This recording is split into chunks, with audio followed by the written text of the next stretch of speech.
শান্ত এমন একটা ব্যক্তি, তার দেখে মানে তার কাছে প্রত্যেকটা ব্যক্তির শেখা উচিত, শুধু খেলার দিক দিয়ে না, জীবনের প্রত্যেকটা ক্ষেত্রে।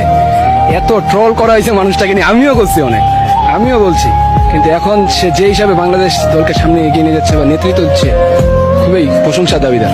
এবং মানে খারাপ সময় গেলে যে মানে ভেঙে পড়তে হবে এমনটা না, সেটা তার কাছে আজকে আমরা অনেকটাই শিখতে পারি। আজকের থেকে 6 মাস আগেও শান্তর নিয়ে আমরা অনেকে ট্রল করতাম, কিন্তু এখন শান্তর যে খেলার ধরন বা তার খেলার যে মন মানসিকতা, আমার মনে হয় যে আমরা অন্যান্য দেশে যেমন বাবার আজম বা অন্যান্য দেশের যারা স্টার তাদেরকে নিয়ে কিন্তু আমরা গর্ব করি বা অনেক কিছু বলি। আমার মনে হয় শান্তর ওই দিনটা এখন চলে আসছে।